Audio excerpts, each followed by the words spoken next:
कैसे हैं आप सभी? मैं आशा करती हूँ आप सभी लोग स्वस्थ एवं प्रसन्न होंगे।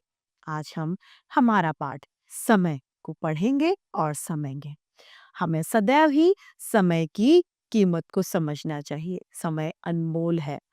समय का सदुपयोग करेंगे तो हम अपने लक्ष्य को जरूर प्राप्त करेंगे। तो आइए इस पाठ समय को प्रारंभ करते हैं। यह है हमारा पाठ 3 समय। आदमी 3 प्रकार के होते हैं। समय पर घर पर न मिलने वाले, समय पर किसी के घर न जाने वाले और न ही समय पर किसी के घर मिलने वाले। इसके बाद कुछ मुट्ठी भर जीवधारी यानी प्राणी बचते हैं जो समय पर घर मिलते हैं और समय पर दूसरों के घर भी जाते हैं। सज्जनतावश इन्हें आदमी कहा जाता है। ये असल में टाइम पीस है, यानी जो सब कुछ टाइम पर करते हैं। ये घर में रहेंगे तो टाइम पीस देखते रहेंगे और बाहर होंगे तो हाथ घड़ी देखते रहेंगे। इन्हें हम बर्दाश्त कर लेते हैं, इसीलिए इनकी चर्चा करना व्यर्थ है। चर्चा उनकी की जाती है जिन्हें सुबह 8 बजे घर पर मिलने का वादा किया था, पर वे घर पर नहीं है। हम उनका बैठक में इंतजार कर रहे हैं। बड़ा लड़का शिष्टता से निर्वाह करने के लिए बैठा हुआ कोई किताब पढ़ रहा है। वह बीच बीच में आँख की कोर से हमें देख लेता है कि हम उठने की तैयारी कर रहे हैं या नहीं। यानी किसी को आपने 8 बजे का समय दे दिया और आप उसे समय पर मिल ही नहीं रहे हैं तो क्या होगा। हम तनाव कम करने के लिए उससे उसकी पढ़ाई के बारे में पूछते हैं, खेल के बारे में बात करते हैं। वह हमारे बड़े बड़े सवालों का छोटा सा जवाब देता है टालने के लिए। और हमें लगता है कि हम बच्चे हैं और बुजुर्ग के सामने बचकानी हरकतें कर रहे हैं। समाचार पत्र पढ़कर विज्ञापन पढ़ने लगते हैं। बीच बीच में पूछ लेते हैं कि कहाँ गए हैं और वो बच्चा जवाब देता है पता नहीं। कब तक आएंगे पता नहीं। कुछ कह कर गए हैं कुछ भी नहीं। फिर हम अखबार देखने लगते हैं। जरूरी काम है। भीतर औरतें परेशान हैं, उनका बाहर स्वतंत्रता से निकलना बंद हो गया है क्योंकि बैठक में मेहमान है, वो आराम से घर में घूम फिर नहीं पा रही होती। पास ही दरवाजा है, भीतर से औरतों की बातें सुनाई पड़ती हैं। वे कहती हैं यह अच्छा है, सवेरे से आकर बैठ गया है, उठने का नाम ही नहीं ले रहा। अरे कह दिया कि घर पर नहीं है तो जाता क्यों नहीं है कौन ये? ऐसी ऐसी बातें औरतें आपस में करने लगती हैं। अरे वही है, क्या नाम है उनका, कुछ काम धाम है नहीं तो यहाँ आकर बैठ गए हैं। और इनकी भी तो आदत है कि किसी को भी कह देते हैं कि घर आना। हमारा चेहरा लाल हो जाता है, कान की लोरियां झलने लगती है, यानी गुस्सा आ जाता है। मगर हमें जरूरी काम है। आखिर हम उठते हैं और लड़के से कहते हैं कि अच्छा अब हम जाते हैं, कह देना था कि हम आए हैं। मतलब पिताजी जब आए तो उन्हें बता देना कि हम आए थे। लड़का बहुत खुश होकर नमस्ते करता है और हमें विदा कर देता है। शाम तक वे हमें कहीं मिल जाते हैं तो चौकन्ने होकर कहते हैं अरे मैं तो भूल ही गया था, तुम्हें बहुत परेशानी हुई होगी ना, मुझे सख्त अफसोस है, यानी मुझे दुख है। अच्छा कल 8 बजे आ जाओ, मैं तुम्हारा इंतजार करूंगा। दूसरे दिन 8 बजे हम फिर पहुंचते हैं। बड़ा लड़का फाटक पर आकर हमसे पूछता है, पहले ही कह देता है कि वो घर पर नहीं है। हम पूछते हैं कहाँ गया? बच्चा कहते हैं पता नहीं। कब तक लौटेंगे? पता नहीं। कुछ कहकर गए हैं? जी कुछ नहीं। बच्चा उन्हें इन बातों का जवाब देता है। वह फाटक तक इसीलिए भागता आया कि हम कहीं लौट न आ जाए, पर हमें काम है और हम खुद फाटक खोलकर अंदर आ जाते हैं। भीतर यानी अंदर। छोटा लड़का हमें देखकर दरवाजे से ही चिल्लाता हुआ अंदर जाता है। ओ अम्मा वह फिर आ गया, ओ अम्मा वह फिर आ गया। छोटा बच्चा, उसे जानकारी नहीं होती, इसीलिए वह जोर जोर से चिल्लाने लगता है। हम बैठक में बैठ जाते हैं। बड़ा लड़का किताब पढ़ने लग जाता है। हम कल का अखबार पढ़ने लगते हैं। लड़का मुंह छिपाकर हंसता है। छोटे बच्चे दरवाजे पर आकर हमें देखकर जाते हैं। अंदर की औरतों की बातचीत सुनाई देने लगती है। लो, वह फिर आकर बैठ गया।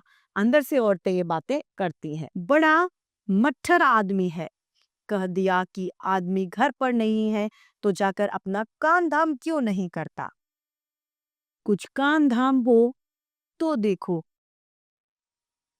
सब हंसती हैं। छोटा लड़का सारे परिवार की भावना समझकर दरवाजे पर आकर कहता है, ए पापा बाहर गए हैं। हम अनसुना कर देते हैं, यानी हमने सुन लिया लेकिन फिर भी उनको ऐसा अनुभव कराते हैं कि हमने सुना ही नहीं। लड़का फिर कहता है, पापा बाहर गए हैं। इतने पर बड़ा लड़का इसे अनुचित समझता है। वह उसे डांटता है, ए मुन्ना भाग यहाँ से और चुप रह। छोटा लड़का भाग जाता है मगर फिर आता है, पापा बाहर गए हैं। ए मुन्ना चुप, चाटा खाएगा, यह बड़ा भाई छोटे भाई को कहता है। मुन्ने को अब इस खेल में मजा आने लगता है। दरवाजे पर आकर बार बार कहता है, पापा बाहर गए हैं। बड़ा लड़का उसे डांटता है तो वह खिसिया कर ताली बजाता हुआ भीतर भाग जाता है और फिर आता है। हम उठते हैं, कहते हैं कि पता नहीं वो कब आएंगे, अच्छा हम चलते हैं। बड़ा लड़का बहुत खुश हो जाता है। जब फाटक बंद करने के लिए हम मुड़ते हैं तो देखते हैं कि लगभग सारा ही परिवार खिड़की और दरवाजे से हमें देख रहा होता है। इतनी तपस्या के बाद अगर वे कभी घर पर मिल गए तो लगता है कि भगवान को ही पा लिया जाएगा, क्योंकि वह समय तो दे देते हैं लेकिन उस समय पर वहां पर उन्हें मिलते नहीं हैं। समय तय करके भी घर पर नहीं मिलते। वो मुझे भगवान के एजेंट मालूम होते हैं। वे हमें अभ्यास कराते हैं कि कैसे बिना ऊबे अवमानना की अवहेलना करके निश्चित काल तक के लिए किसी के दरवाजे पर इंतजार किया जाता है। भगवान के दरवाजे पर तो कई जन्म तक इंतजार करना पड़ता है।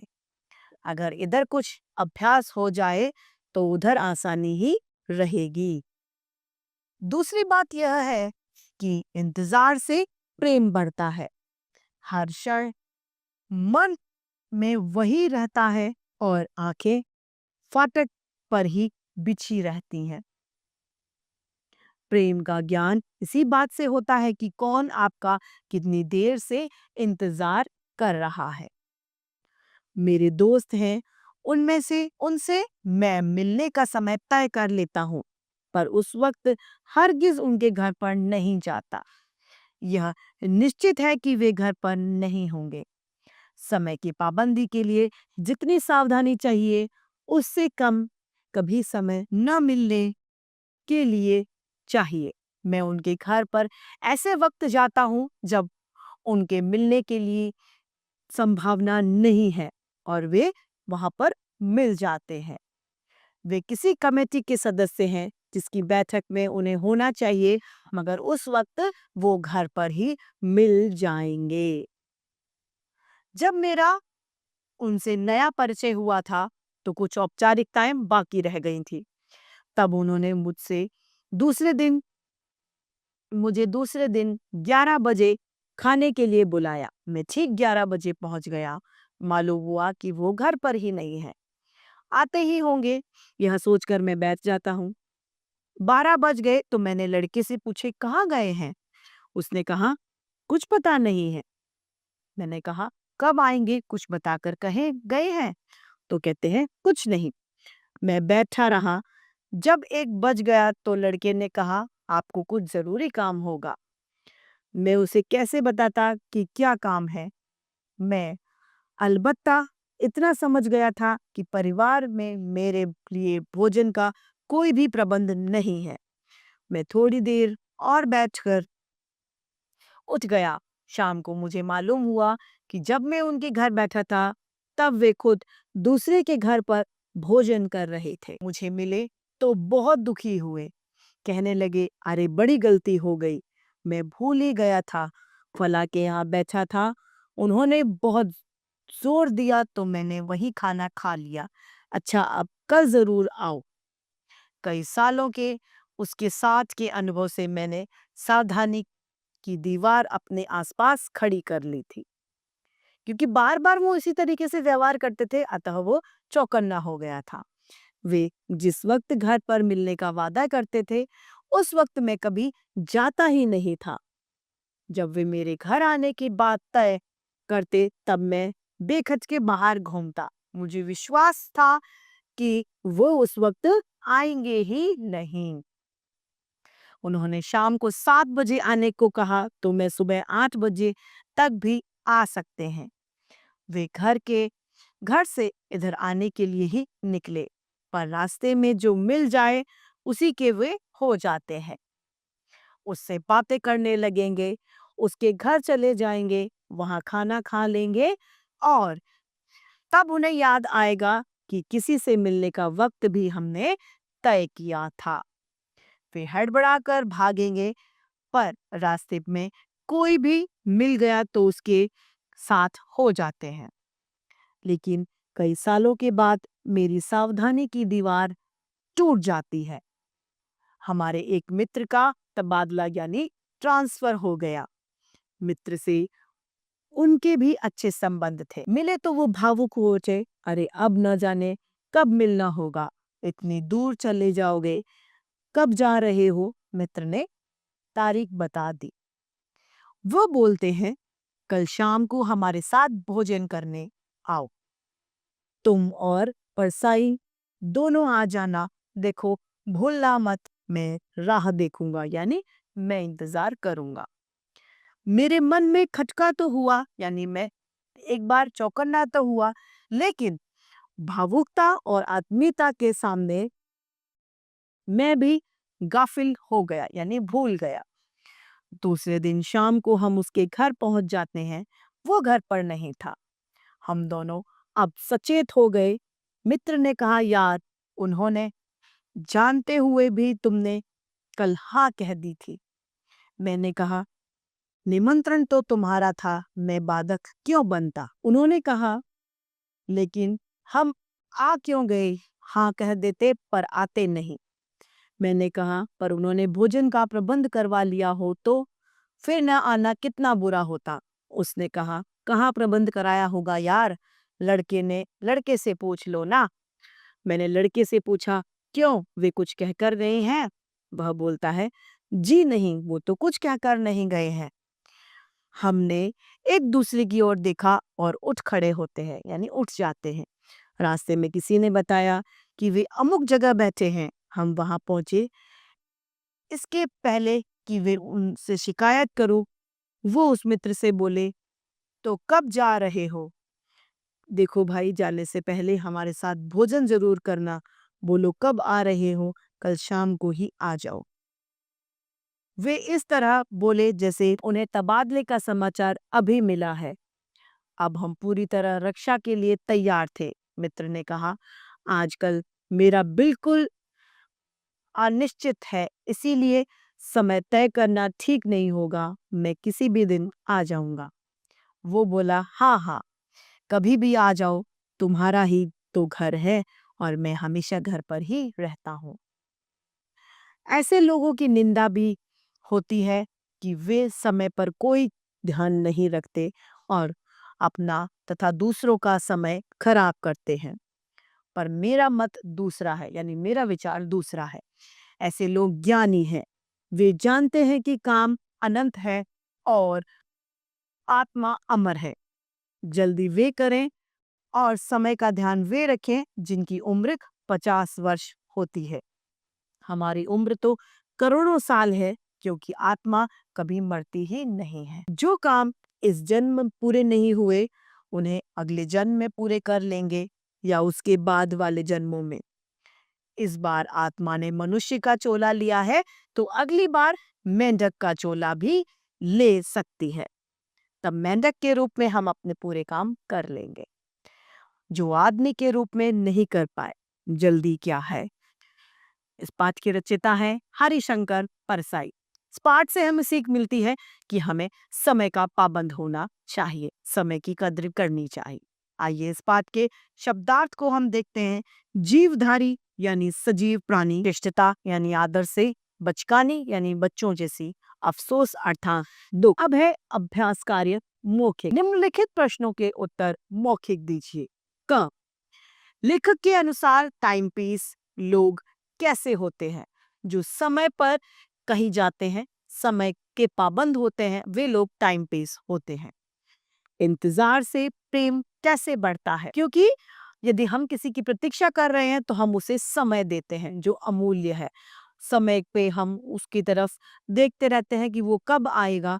यह प्रतीक्षा ही प्रेम का प्रतीक है। ग, क्या यह सही है कि हमें समय पर नहीं जाना चाहिए और न मिलना चाहिए? नहीं, यह बात गलत है।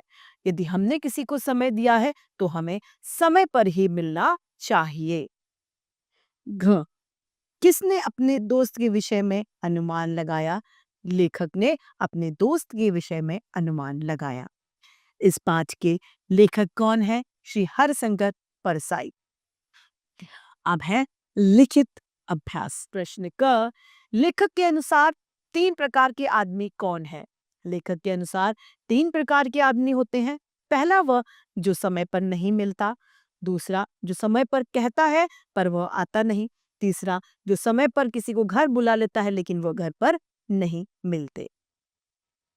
ख, सज्जनतावश हम किसे आदमी कहते हैं? सज्जनतावश हम उसे आदमी कहते हैं जो समय का पाबंद होता है। ग, लेखक को कैसे लोग भगवान के एजेंट मालूम होते हैं? वे लोग जो समय देकर किसी को समय पर नहीं मिलते, समय के पाबंद नहीं होते, वे लोग लेखक को एजेंट भगवान के मालूम होते हैं। घ, लेखक अपने दोस्त से मिलने का समय तय करके कभी उस समय क्यों नहीं जाता? क्योंकि लेखक को यह बात पता है कि जो दोस्त ने समय दिया है उस समय वो दोस्त मिलेगा ही नहीं। अतः जो समय तय होता है लेखक उस समय अपने दोस्त से मिलने नहीं जाता। ड, लेखक ने अपने अनुभवों से अपने दोस्त के विषय में क्या अनुमान लगाया? लेखक ने अपने अनुभवों से अपने दोस्त के विषय में यह अनुमान लगाया कि वह समय पर मिलेगा ही नहीं। प्रश्न दूसरा है हमारा, रिक्त स्थान की पूर्ति कीजिए। क, सज्जनतावश हम इन्हें आदमी कह लेते हैं।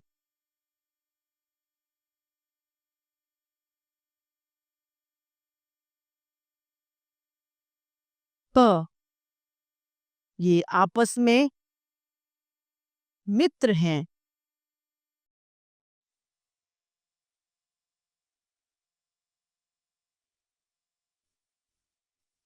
ग, हम उनका बैठक में रिक्त स्थान कर रहे हैं इंतजार।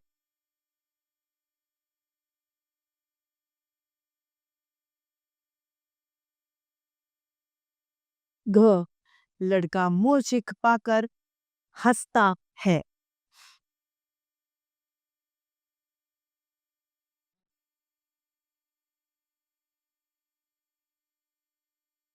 द, इस बार आत्मा ने मनुष्य का चोला लिया है या मानवता।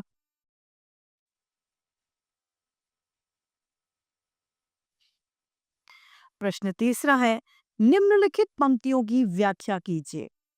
इस बार आत्मा ने मनुष्य का चोला पहन लिया है, अगली बार वह मेंढक का भी चोला ले सकती है। तब मेंढक के रूप में हम वे कार्य पूरा कर लेंगे जो आदमी के रूप में नहीं कर पाए।